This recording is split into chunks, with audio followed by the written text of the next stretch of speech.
just because something seems, that it has a moat around it, that it's impenetrable, that it's imperial, that it's the most valuable company in the world, that somehow that inoculates it from a fall. Well, you have just finished and released a behemoth. This is Power Failure. It's a nearly 800-page account of the history of General Electric, GE, which at multiple points in its 130-year history was the most valuable and most admired company in the world. Today, the company is now being spun off into 3 different companies, leaving everyone wondering what happened. Jack Welch, who was at one point named Manager of the Century by Fortune magazine, seemingly handed off a perfect company to his successor, Jeff Immelt. And 16 years later, under Jeff's management, the company was a turnaround case. We're going to get into whether that was actually the real story or not. But first, I wanted to start with you. Early on in your career, you actually worked at GE Capital for a couple of years. How did this experience impact your views when you started writing the book? And what was your overall impression of the company once you completed the book? Yeah, I mean, first of all, having worked there and made friends there and kept in touch with a number of people who I had worked with, as you do, you don't keep in touch with everybody, but, there are a few.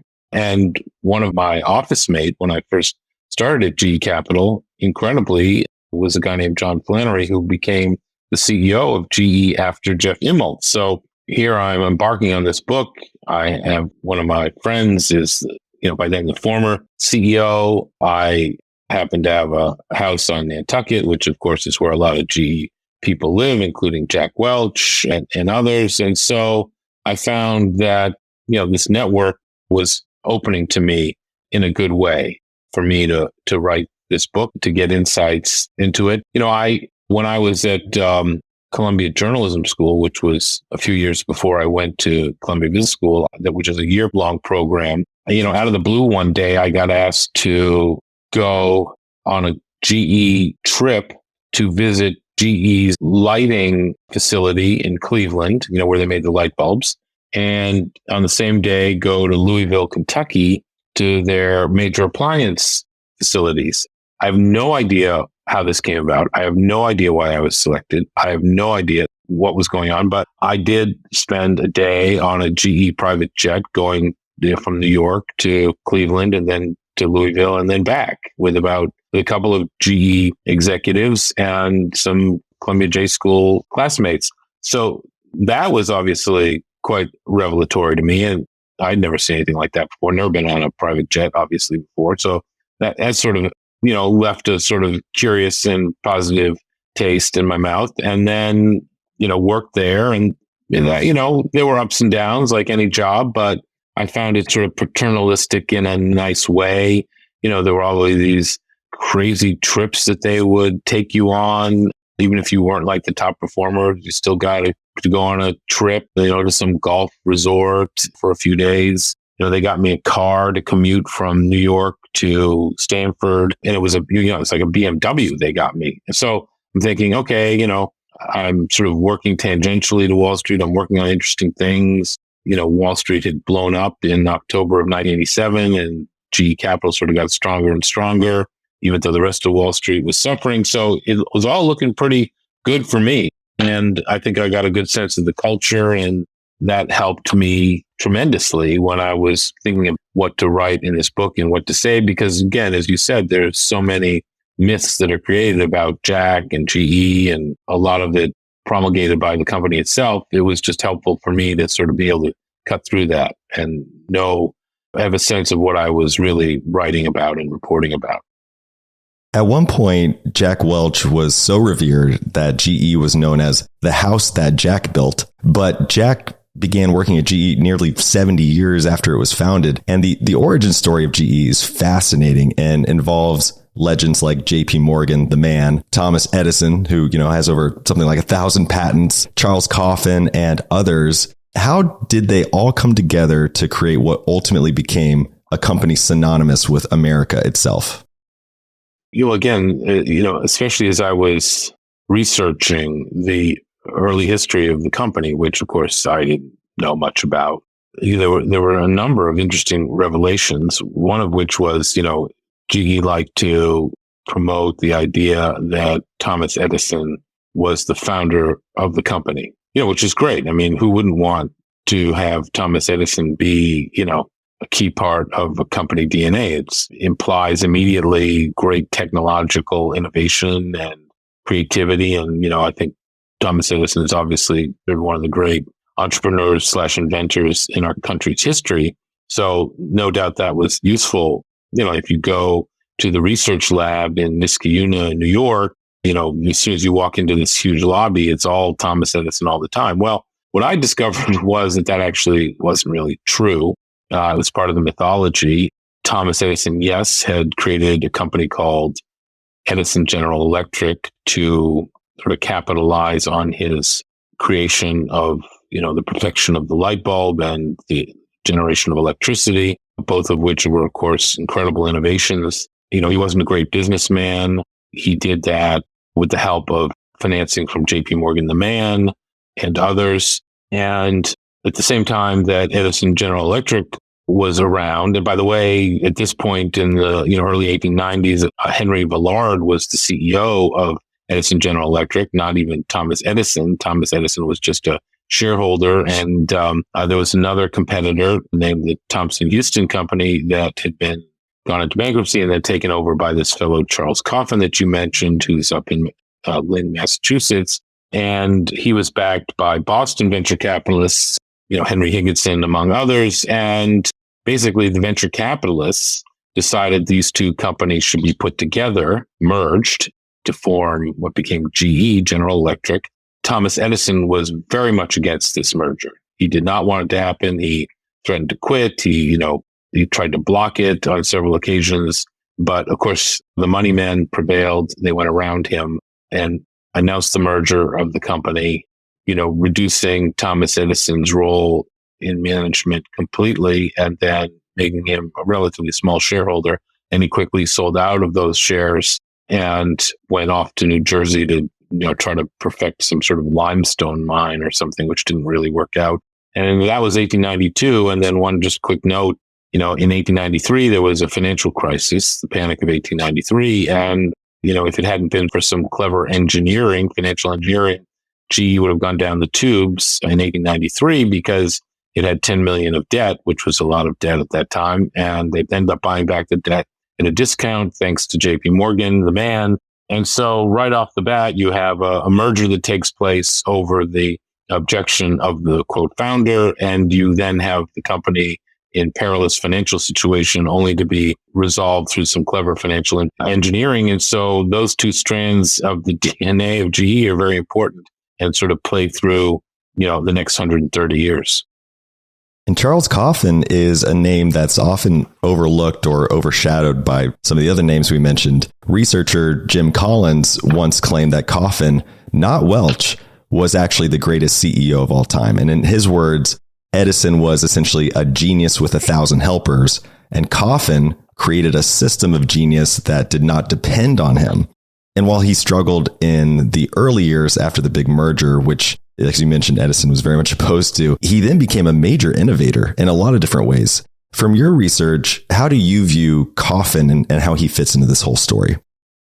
Absolutely. He's definitely one of the more interesting characters, completely overlooked, which is, a shame. He deserves, serious treatment, which of course I tried to give him, but I wasn't writing a biography of him.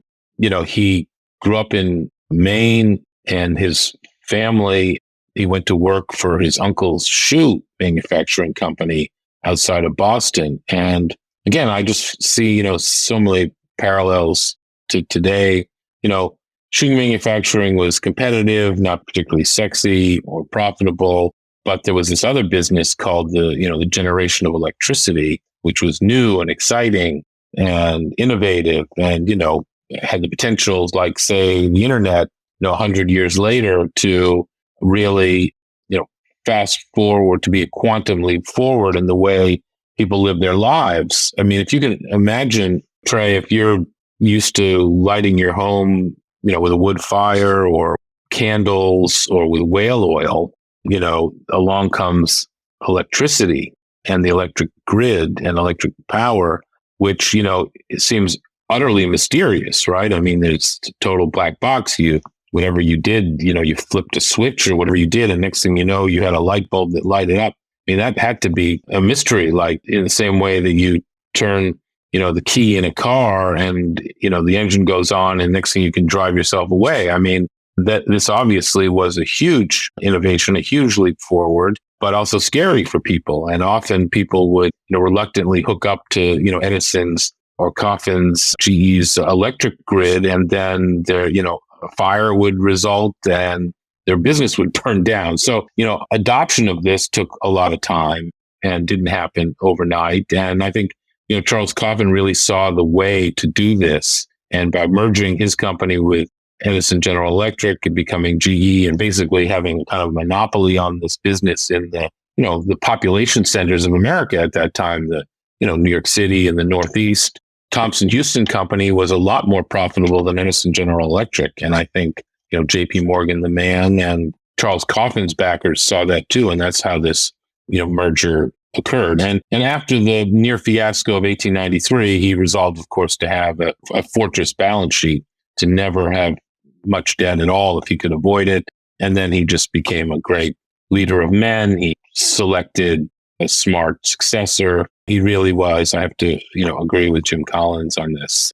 Definitely the right man at the right time, who's unfortunately often overlooked. GE became so large that Ralph Cordener, if I'm saying that correctly, was its newly appointed CEO, and he chose to decentralize it.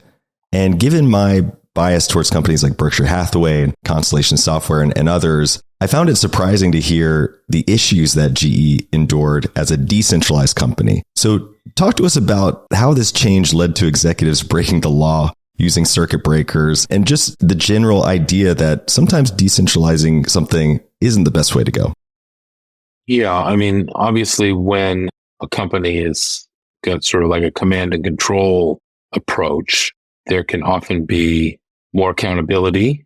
It's clear where the lines are and where the lines that you can't break or you can't ignore or violate. But also that can sort of stifle innovation, stifle creativity, stifle management, development. And I think what happened in the case of GE was getting to become a bigger and bigger company, more bureaucratic, sort of stagnating in terms of growth. And so I think the idea that Ralph Cordener had was to try to push down responsibility into the organization and to pull back a little bit on the command and control nature of GE's business with this very powerful central office.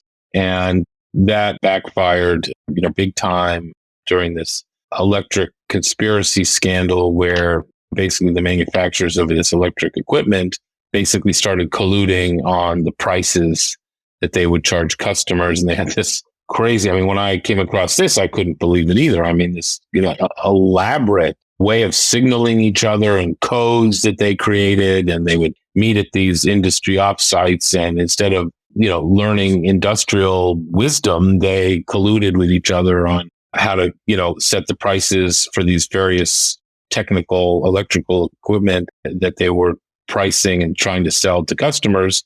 And this was sort of, they get caught and then they decide not to do it anymore. And then they'd have a down year and then they'd resume the conspiracy. And this just went on for a decade until all sorts of GE executives and others got put in jail and, the whole thing kind of blew up. And then they went back to command and control again.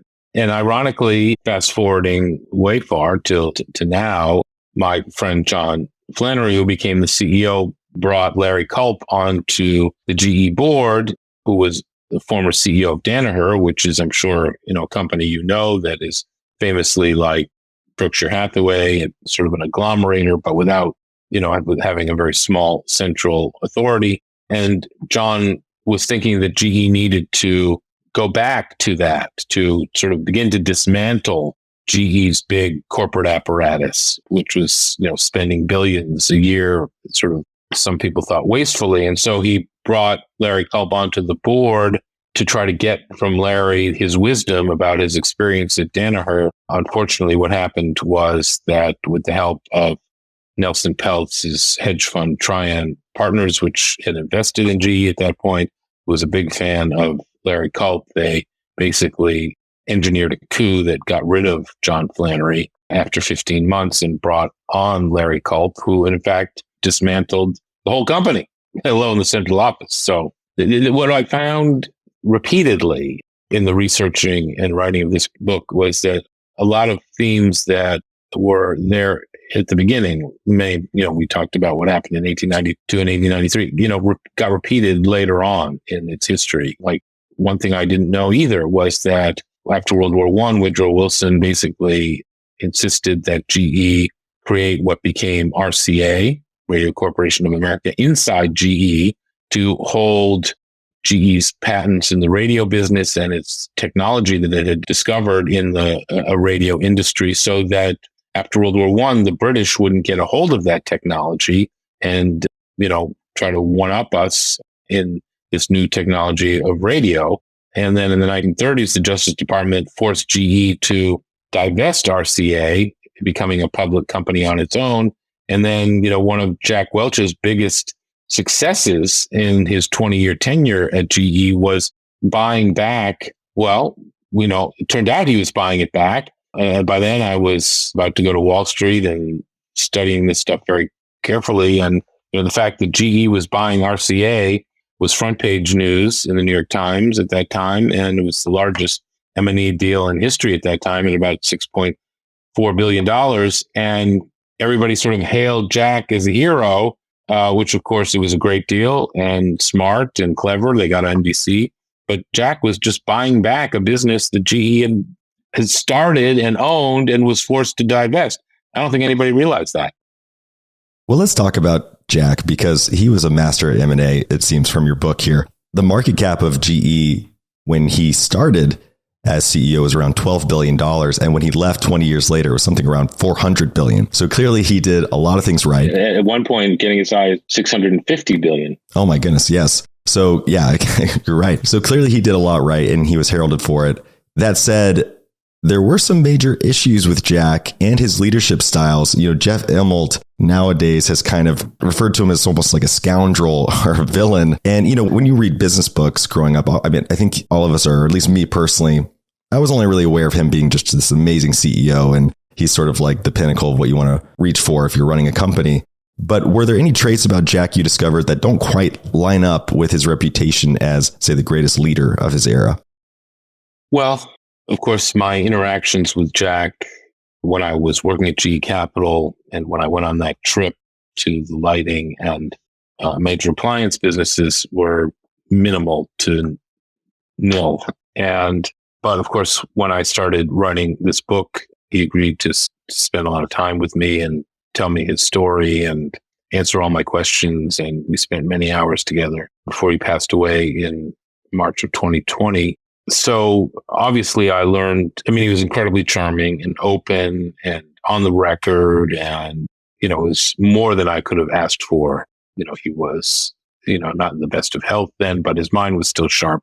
But I did discover all sorts of things about him that, I think that he could be cruel to employees. He could be sort of heartless. He was once known in his early years as Neutron Jack, the idea being he would fire people and leave the building standing. I think he, reduced headcount by like 100,000 people. And, he felt like he had to do that because, GE had gotten very bureaucratic and bloated, as we were talking about. And I think he was hired, in fact, by his predecessor, Reg Jones, to do that. So he could be cruel. He would make fun of people for their appearance or their weight or what they wore.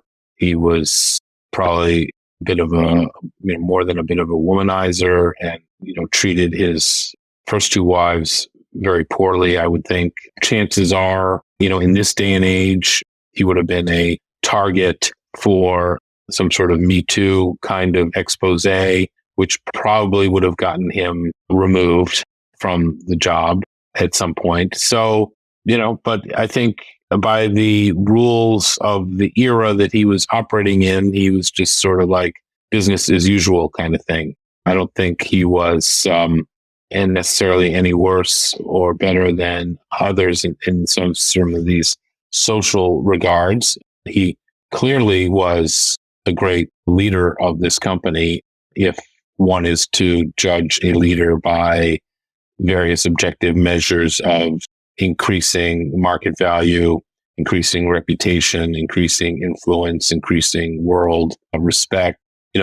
Trey, even when I spoke to a lot of former GE executives who had been fired by Jack, and who had therefore lost the opportunity to become his successor, they still praised him and they still professed their love for him.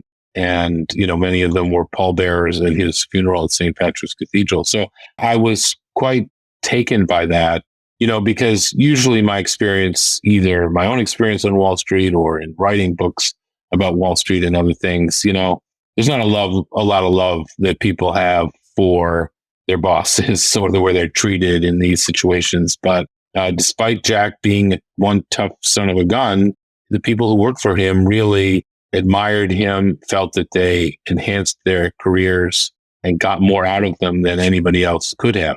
And by the way, I think there's a contrast there with, the way people felt about Jeff Immelt. You mentioned him, the nickname Neutron Jack, and as you described, he sort of despised bureaucracy. He would routinely fire 10% or so of the workforce. And at one point, I think he cut half of the consumer products division. He wouldn't, quote unquote, suffer fools around him, it seemed. And this was an asset, I think, early on in his career, because that's what got him so far ahead. And he would really push people to hit their numbers. But did he soften over time? Like, it seemed like at one point, maybe his management style needed to change once he kind of became ahead of the company. Because, people can only take so much of the hardness, as you kind of described it. Did you see a change, or when you met him, had he softened at all, or was he still kind of that same Neutron Jack? Well, of course, he hated that label because of what it implied. And, so at the same time that he could sort of be ruthless about the need to reduce the bloat in the GE bureaucracy, which, I think honestly you have to do, even though it means that real people who have devoted themselves and their careers to this company may lose their job. And so that's, of course, harsh. And I do think at the same time that he could do that and do what needed to be done. There are people who would tell me stories of, some guy told me a story of how he met him on the beach in Marblehead, Massachusetts, north of Boston. And the guy remembered his name and his wife and asked about his kids. I mean, Jack just had this real connection with people. There was a certain magnetism there, magnetic pull towards him. And I, of course, found that myself when I spent time with him. He was incredibly charming and open, as I said. And more than that, like, I would go to lunch with him or out with him, and people would come up to him just to say hello. I mean, he was just like this, had a magnetic pull, even in his later years when he was much, no longer the CEO of GE. He was a legendary figure, unlike almost anyone else I've really ever encountered or written about or spent time with. So, sort of in the JFK Jr. kind of sphere, it was somebody I knew growing up. And so Jack was like that. And I think you're right. Over time, I think he softened. He became less zealous, less doctrinaire. Like, he would still go into a meeting, where they were considering some deal or some strategic decision. And Jack probably would have made up his mind, early on, but he was also capable of having his mind changed and being open-minded enough to entertain a clever and reasonable argument about why whatever is being proposed should actually happen as opposed to not happen. I mean, this is the guy who, started CNBC, who started MSNBC. We may be sorry we have those now, but nevertheless, he and his team, led by Bob Wright and David Zaslav and Tom Rogers and others, created what now are two very important cable networks, and had the ability to, or listen to the people who had the ability to see that, say, just owning NBC, a linear TV network, was not going to be enough in the future. And so early on, within the first few years after acquiring NBC, he was already doing acquisitions for cable businesses and starting these cable channels that other people, were way, way behind. And he just had this ability to see around corners, which is incredibly valuable in a leader. Now, that doesn't mean he did everything right. I mean, obviously, we talked about his personal behavior, which wasn't so admirable. But, after he did the RCA deal, he was so sort of high on his own stash that he decided to buy Kidder Peabody, of all things, which is a venerable old investment bank that GE and GE Capital had no business merging with it. And I was actually there during that time period, and that was an unmitigated disaster. But even that, there were scandals and there wasn't the synergy that he thought. And, the GE Capital people were getting paid much less than the Kidder Peabody people. And that created a lot of tension. But even then, he did manage to get out of it despite everything when he sold what he could of Kidder Peabody to Paine-Webber. And then Paine-Webber got bought for $10 billion by UBS, the big Swiss bank. And GE had bought Kidder for like $600 million and obviously put hundreds of millions more into it and absorbed hundreds of millions of losses, but got $2 billion back when UBS bought Paine-Webber. So, I mean, sometimes it's better to be lucky than good. And Jack's, I have to say, Dave Calhoun told me, who was a longtime GE executive, who's now the CEO of Boeing, told me, it's a great and incredibly perceptive observation about Jack and Jeff Immelt is that, whenever Jack had a major decision to make, he tended to make the right decision. Whenever Jeff had a major decision to make, he tended to make the wrong decision. And I think if you look objectively at the facts, that's pretty accurate. And that's seemingly what Jack told you first thing when you met him right off the bat. And I think you had to do a lot of work there to justify if that was actually the case. Get it back around. Yeah. The elephant in the room, though, around Jack is this concept of managing earnings, which to me I read as sort of manipulating earnings. And under his leadership at GE was consistently growing 15% or so year over year over year. And the earnings were just so reliable. But that point about Kidder Peabody, I mean, I think at one point they were down $2 billion or something trying to write off, and they kind of pulled some money over from the insurance reserves or the reinsurance reserves. So what did you uncover from the research around whether or not Jack knowingly participated in acts of managing earnings?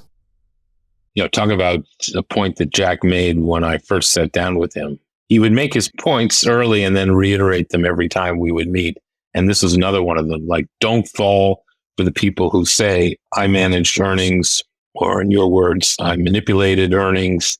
Look, even in Jack's own book, Straight from the Gut, particularly around the first Kidder, miss, which going to cause GE to miss some earnings that Jack had told analysts he was going to make. He writes in the book that he then asked his senior leaders, see if they could, find some earnings somewhere quickly, which people have looked, and they did. And then he sort of was able to meet the earnings projections he had told analysts he was going to make, and while also absorbing the unexpected Kidder losses. So people look at that and say, well, here it is. He's prima facie admitting to manipulating earnings and, finding earnings that necessarily weren't there, or stealing from the future to solve a problem in the present, robbing Peter to pay Paul, whatever you want to say. And so they say, well, Jack, there he is admitting to this himself. And I think what I have sort of concluded and figured out is this. This was Jack's mantra, okay? If I'm the CEO of this company, and this company is, let's just say for argument's sake, half an industrial business and half a financial company with 650 billion of assets, all around it. And I am in the business of creating shareholder value. If I tell Wall Street research analysts every quarter I'm going to make, X dollars per quarter per share, and then if I don't do that, my credibility is lost with investors, my credibility is lost with the Wall Street research community, my credibility is lost with the Wall Street bankers, and I need all of them, like a lot. I cannot, I'm GE, I'm like the biggest company in the country, and, I've been a key component of the Dow Jones Industrial Average since the 1890s. I have a AAA credit rating. I have a responsibility. We were the founder of the Business Roundtable. I'm a big defense contractor, all sorts of products that everyone in America and maybe even around the world uses and relies on and takes for granted. I have a responsibility to make sure that I do what I say I'm going to do every quarter. So if I can tell 2/3 of the way through the quarter that my industrial businesses aren't going to make it, aren't going to produce what I hope they're going to produce, or if there's a hiccup along the way, like the Kidder thing that I did not anticipate, and I have all of these assets over here in GE Capital that I can monetize, either by selling warrants that I've obtained by doing a deal, or I own buildings that I got by making equity investments in real estate, or, I have loans that I can sell in the marketplace that are even maybe trading above par where I issued them. Then, I've got an obligation to do that. And if I don't do that, that's kind of negligence on my part. That's Jack's argument. And, other people see that as manipulating earnings, kind of in the Jack camp on this, that, he's the CEO of this entire company. It's not just an industrial company, for better or for worse. And obviously, during the financial crisis, it became a real problem, but it's also a financial services company, and a big one, and a big unregulated one, and that I've intentionally created and allowed to grow, and making a lot of money by arbitraging our AAA credit rating, borrowing short and lending long. And that's what, as he told me, that's a lot easier to make money in that business than it is to make a jet engine. So I have a responsibility to make sure that I don't miss my earnings estimates. And I think that's what a responsible CEO does. It's not like he's stealing or doing, you could say that, I guess, by doing all these M&A deals, of which he did a lot, earnings always got fuzzy, and it was hard to compare one quarter's earnings to another, or 1 year's earnings to another, because there was all this noise in the earnings. And yes, there was a lot of that going on, which could probably added to the cloudy picture that resulted in GE's earnings. It was a complicated company, incredibly complex, but for a long time, like during Jack's years and even into some of Jeff's years, the market kind of loved this company in the same crazy way the market loves Tesla today. There's not much different. I mean, they reward Tesla with this absurd multiple of earnings. They rewarded GE with this absurd multiple of earnings. At one point, people came to their senses and GE came back down to earth, leading to, the breakup. At some point, investors are going to realize that Tesla is really just in the end a car company. It's not like a car company that's landing electric cars on Mars, and we should all be rejoicing. So Jack, while he did have those amazing M&A moments with RCA, as you mentioned, and some innovations around media, he could have taken GE into the next generation, but he had made some questionable decisions, like selling off the computer business at one point to Honeywell, and then later trying to buy back Honeywell, but then walking away. When you met Jack and you were talking to him about these kind of moments, did he seem like a man with any regrets? Do you think he would have gone back and done anything differently, or was he pretty resolved in the decisions he made? Oh, well, of course, the very first thing that he said to me when he sat down at our first lunch at the Nantucket Golf Club was that he regretted his choice of his successor. So this was a man whose biggest decision that he made as CEO was one that he ended up regretting. That's a pretty big thing to admit to. And he was very frank about it repeatedly. So that sort of startled me. And so sort of right from the start, as I was reporting this book, I knew that this was not at all what I thought it was going to be. And that there was this incredible story about how that happened. When it came to business decisions, yes, he obviously regretted Kidder, but, he gave himself high fives for making chicken salad out of, chicken shit. Honeywell, now I look at the Honeywell situation. He certainly had no regrets about getting rid of, say, Utah International, which was a mining company that his predecessor had bought, he certainly endorsed getting out of the computer industry. GE couldn't compete with that and shouldn't have been trying to compete, just like, many years later, Jeff tried to make GE into a software development company, which there's no business GE did, hiring a bunch of software developers in Silicon Valley. He flushed $5 billion down the toilet. But, Jack did not, regret his moves into, say, insurance, which Jeff hated and got rid of mostly. I think, frankly, we wouldn't, I may never have written this book, or may never have been talking about the breakup of GE if Jack had gone through with the acquisition of Honeywell, which, was happening just as Jack was leaving. It's more supposed to be leaving in 2000. He got his tenure extended to September 2001 to try to get that deal done, which a competitor, United Technologies, had reached an agreement to buy. And Jack could not fathom the idea of United Technologies merging with Honeywell. So he decided that he had to top that bid and get control of that company. And he succeeded in reaching a merger agreement with Honeywell.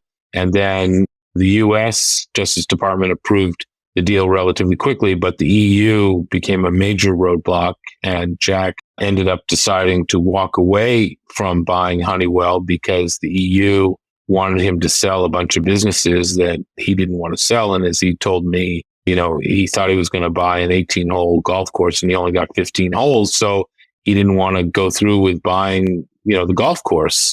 I think that if Jack had bought Honeywell, it would have made a big difference in tilting the balance of the earnings power at GE back to the industrial side, making it less reliant on GE capital, so that when the trouble came in 2008, it would have been less existential for GE. I did talk to Jack about his decision to abandon the Honeywell deal, and he did not seem to have any regrets. His position was sort of, we didn't really want to buy it in the end anyway. We found things we didn't like, after we got into the due diligence, the post-merger due diligence phase. And so the EU's forcing us or wanting us to sell various assets that we didn't want to sell and gave us the opportunity to walk away. And we decided to do that. I think in retrospect, that was a mistake. He also told me he did regret firing Dave Cote, who was running the major appliance division and then eventually became the CEO of Honeywell later after the GE's Honeywell deal fell apart. And Honeywell became worth more than GE. And I think perhaps Jack realized that he had underestimated Dave Cote. But aside from that, kind of very few regrets. Okay, well, I definitely want to talk about Jeff Immelt, but before we do, I want to quickly touch on GE Capital because it was such a huge piece of the puzzle here. At one point, it became half of GE's earnings. In a way, it was like a corporate engine that was powering this manufacturing of engines. Right? So walk us through how GE Capital was at once a golden goose that later became an albatross of sorts. Well, again, it gets back to simple mathematics, I guess. Arbitraging a price that GE had to pay to borrow money with the price that it could get to lend out that money. And its cost of capital was very low because it was a AAA rated credit, one of maybe 12 at that time. This was sort of before the rating agencies went berserk and started rating all of those mortgage-backed securities AAA. And so Jack just, even before he was CEO, he was put in charge of GE Capital after his tour at Plastics. And he just sort of fell in love with it and what it could do. And the fact that it was unregulated, had unlimited access to capital, and could borrow cheaply and lend out expensively. And, when I was there, people used to complain that we were, the most expensive lender around. Like the Wall Street banks were much cheaper, and that, in terms of pricing and fees and whether or not they took warrants or, just a spread over LIBOR or whatever it was. And, at the time I used to think, Jesus, when I thought about it and all that is, how are we going to compete against First Boston or Goldman Sachs or Morgan Stanley, who are providing these bridge loans for these buyouts and other things? We're so expensive, but we would do deals that other people wouldn't, for starters. And when I thought about it in the writing of this book, and of course having then lived through any number of financial crises, starting from 87 to the early 90s to the early 2000s to 2007, 2008. What was obviously quite clear to me is that actually GE Capital was pricing risk properly and was getting paid for the risks it was taking, unlike every other financial institution. And that sort of reinforced in my mind sort of what a good business GE Capital was. So I think Jack understood the risks that were inherent in GE Capital, and those that he didn't understand, he had people in place like Gary Wendt and Dennis Naden who did understand those risks, and he had a lot of faith in, and Dennis Derriman and others we had a lot of faith in.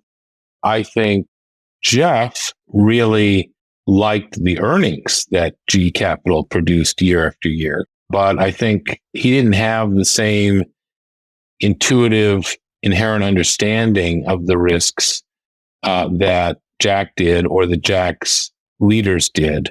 And, Jack, of course, famously got rid of Gary Wendt, but at least replaced him with Dennis Naden. Jeff got rid of Dennis Naden and replaced him with Mike Neal, who I think wasn't quite as willing to stand up to Jeff. And Jeff thought he understood the risks that were inherent in GE Capital, and turned out, of course, he did not in a big way, and had, despite warnings, right, that occurred, either from Bill Gross early on or to a guy who worked at Stanley Druckenmiller's hedge fund, or, my favorite person in this whole story, Jim Grant, who wrote repeatedly of the risks that were inherent in GE Capital. And basically, Jeff would go down and meet with the rating agencies. The rating agencies would complain about the risks that Jeff was taking in his funding model at GE Capital, and he basically poo-pooed it all and ignored it. And it wasn't until, he ignored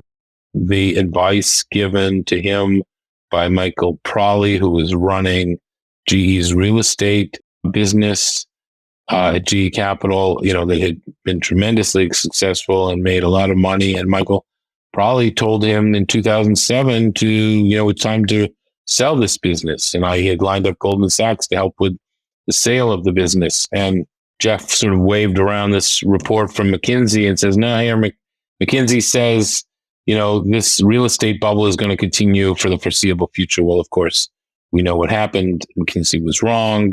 Jeff should have sold GE, the real estate business at that time, and would have made a ton of money.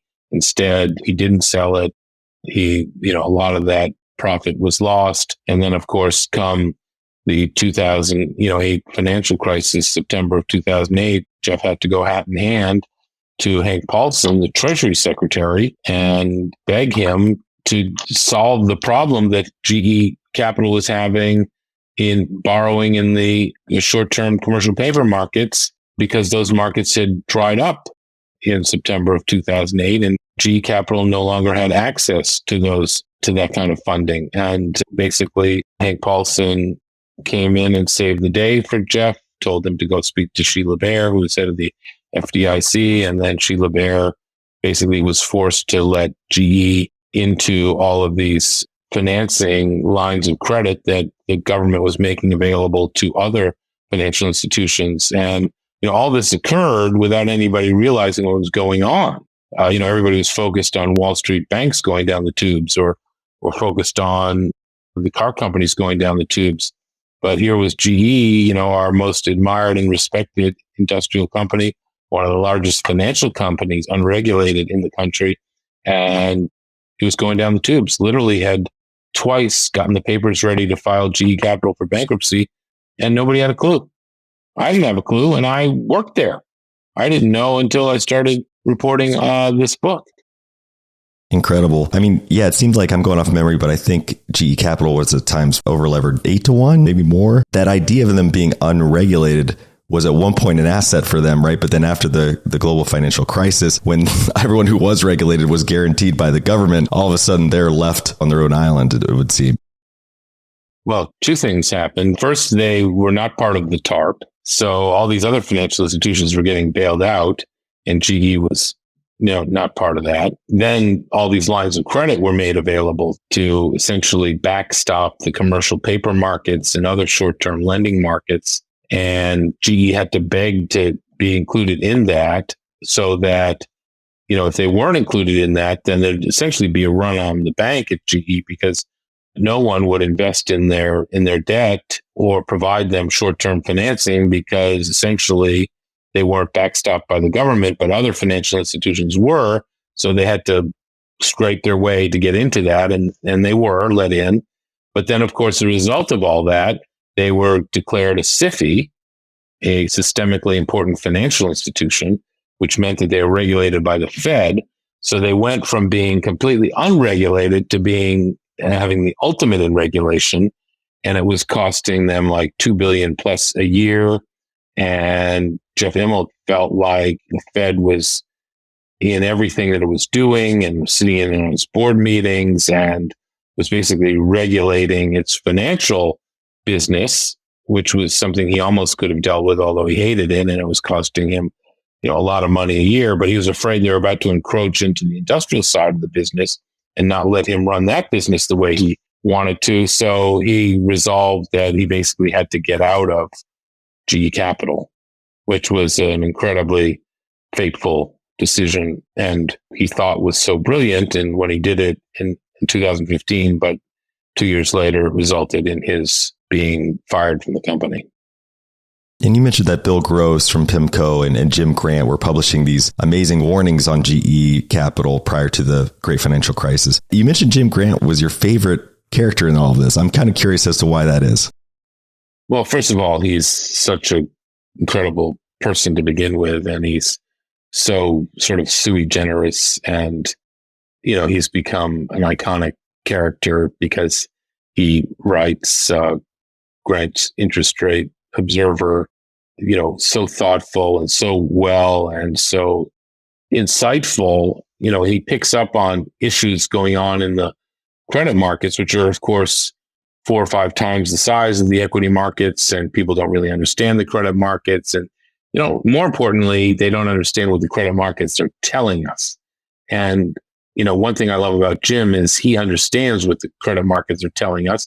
And then he tries to warn people through his newsletter and his publications about what's happening and how, so he sees around corners and sees things coming that very few people do. But if you're like the CEO of GE, you're like, an imperial deity kind of thing. And so, are you going to stoop to taking the advice of Jim Grant? Probably not. And yet Jim Grant, repeatedly, year after year after year would write these pieces that are, of course, preserved in amber of, the risks that GE and GE Capital were taking. And he would lay out the balance sheet risks, and he would talk about how when you have a AAA credit rating, you can only go one direction. There are no quadruple A credit rated companies. There's only companies that are less than AAA, and that, just because GE was sort of a paragon of virtue for many years, it had sort of implanted the seeds of its own destruction in the company, and nobody was realizing it. And so, I just love that fact that Jim Grant, who wears bow ties, saw this coming and seems very professorial. And Jeff Immelt, the master of the universe, couldn't possibly stoop to listening to something that Jim Grant was saying and laying out repeatedly and early. And not to listen to Bill Gross. I just don't understand that. Not to listen to the credit rating agencies. When credit is the lifeblood of your company, and like almost every company, you have to protect. And when you've got a AAA credit rating, you've got to protect that with everything you've got, because that goes to the very confidence that people have in your company. And it's not just an equity story, it's a credit story. And, people just don't understand credit. They don't understand the credit markets. They don't, even though most of us borrow money and most of us have interactions with a bank, it's incredible how few people understand what's going on in the credit markets and what the credit markets are trying to tell us. And Jeff Immelt didn't understand that. And if you have somebody like Bill Gross and like Jim Grant telling you, laying it out for you, the problems that you are potentially facing, and you don't take that to heart, well, that's a big mistake. The debate around, whether Jeff was handed a royal flush from Jack or not kind of falls apart, in my opinion, from reading this book around when the tech bubble crashed in the early 2000s, and in the aftermath, the markets were in turmoil. Jeff had this opportunity to reset the company and get rid of all these potentially cancerous legacy issues or these ticking time bombs that maybe Jack did have in the company, but he didn't do that. And beyond that, he went on to factor receivables and poorly timed stock buybacks and overextended dividends. It seems like maybe his biggest mistake of all, though, was surrounding himself with seemingly sycophants, right? And I guess my question is, where was the company's board through all of this? Nowhere, Trey. With some notable exceptions, who I know they're notable because they talked to me. They had the guts to talk to me. So Ken Langone, who Jack had appointed and then Jeff had fired, or even Sandy Warner, who tried to stand up to Jeff and was fired by Jeff. So what was clear is that if you wanted to take Jeff Immelt on in the boardroom, you were going to lose your board seat. And of course, GE was, of course, the pinnacle of corporate boards, probably the most prestigious corporate board to be on. And so if you were asked to be on that board, the last thing you wanted to do was to be removed from the board. And of course, that meant that you did not challenge Jeff Immelt. Well, of course, the purpose of a board is to challenge a CEO to be the last gasp for shareholders or creditors or stakeholders or employees. If something is going wrong, you're supposed to stand up to the CEO and push back and hold him or her accountable. And this board didn't do that, was constantly being overrun by Jeff. And of course, when I come along and want to talk to them about what happened and why they made the decisions they made and why they didn't stand up to Jeff and why they let him get away with all these things, or, as Dave Calhoun said, making the wrong decision every time he had a big decision, why didn't they challenge him on these things? Instead of talking to me and explaining to me why they made the decisions that they made, or why they allowed Jeff Immelt to, sort of bulldoze them through various board meetings. And, they were getting paid whatever, $400,000 a year to go to some board meetings, and they just didn't do their job.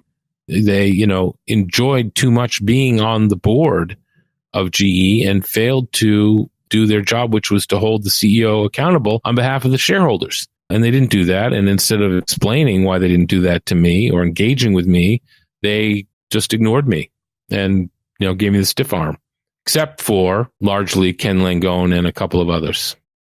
Yeah, this amazing quote about boards from Warren Buffett in the book where he says, CEOs go shopping for pit bulls, but it's the Cocker Spaniels that get taken home.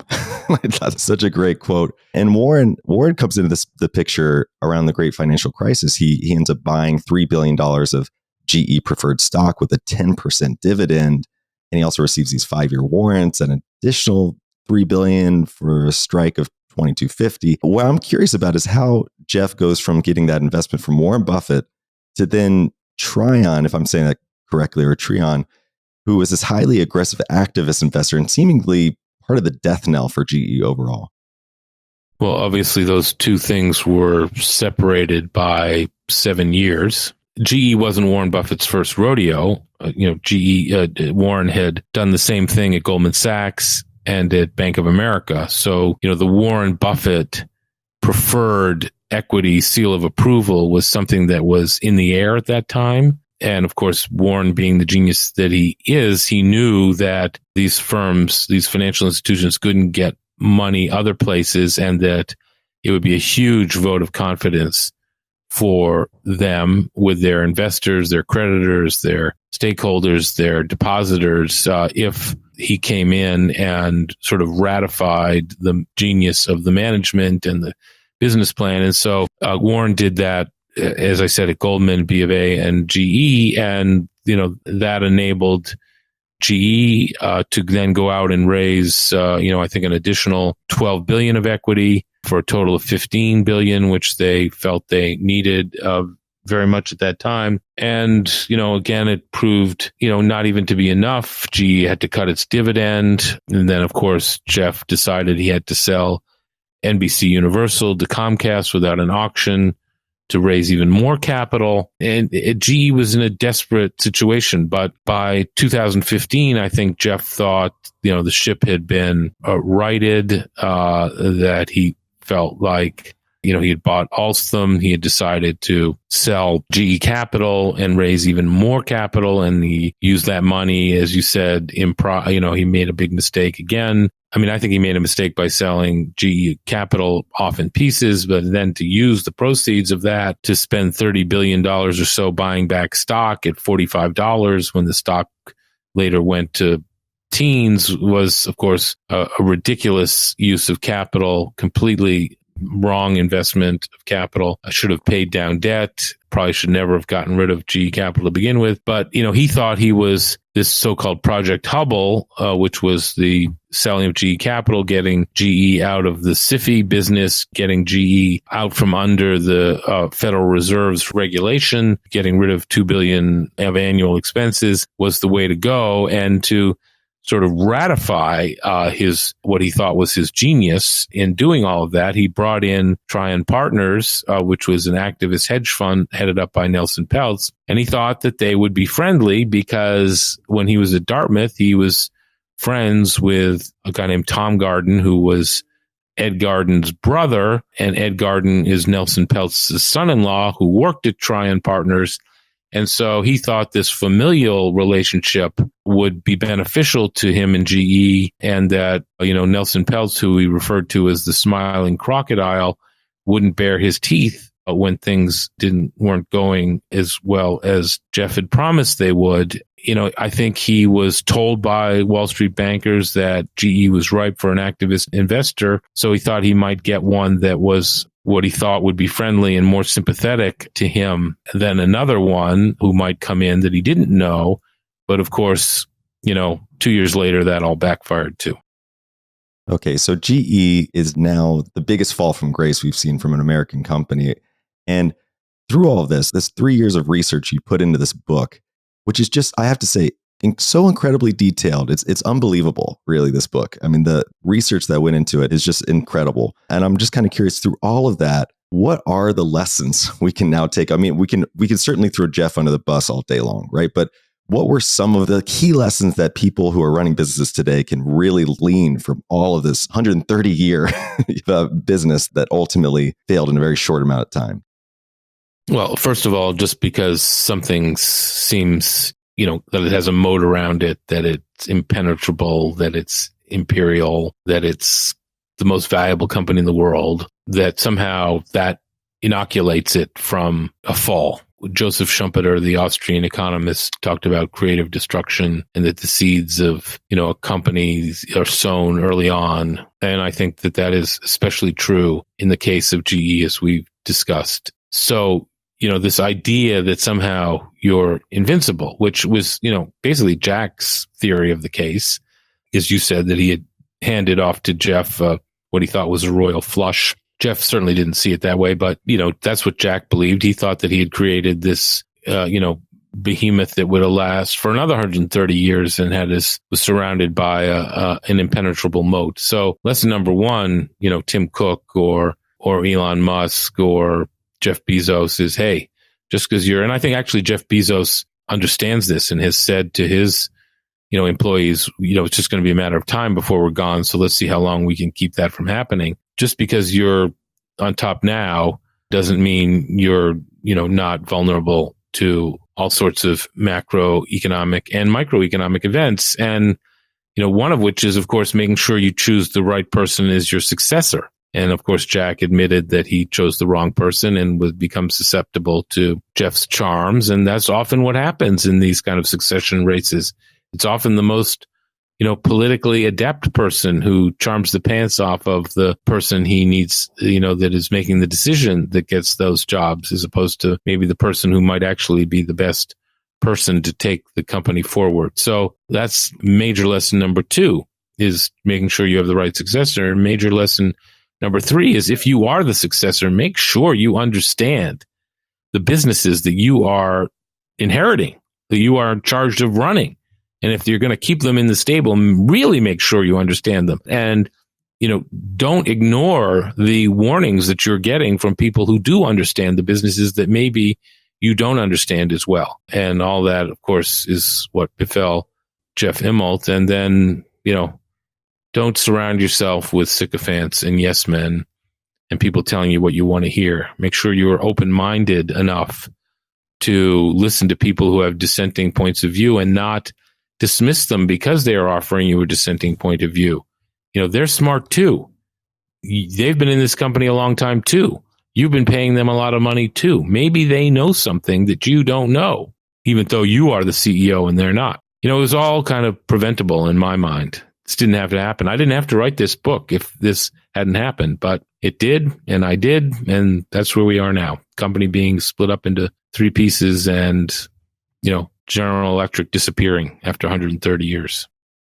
It's one of the biggest tragedies, I think, in corporate America. And it's just an amazing account what you've put together in this book. The book is called Power Failure. And I think the lesson, as you put it there, is going back to that Jim Collins quote about Edison being a genius with 1,000 followers. It seems like that ultimately came back around with Jeff Immelt, and maybe genius is not the maybe generous term there. But anyway, I want to say thank you so much for this book. And please, before I let you go, tell the audience where you want them to find the book and learn more about what you're up to in your other books that are also amazing. So please share whatever you'd like before we take off here.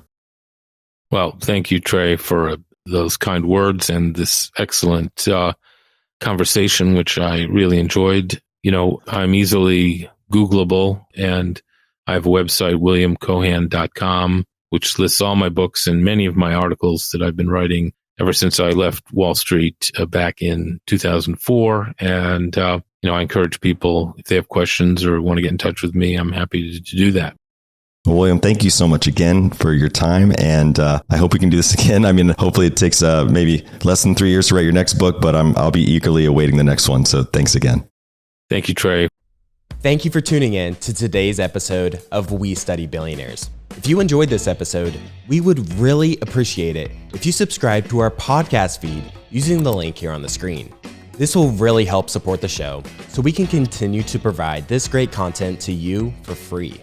We appreciate you being a listener and hope to see you again next time. And one of the problems with that strategy is this: if you buy your poor company, apart from the fact that it does destroy value whilst you wait, if you get your timing roughly right, yeah, it'll make some value for you. It'll create some performance for you. The problem is then you have to go find another one. Whereas with our companies, if we select them right, we never have to go and find a new company. We can sit there, not deal, and as a result, cut down the costs of running the portfolio.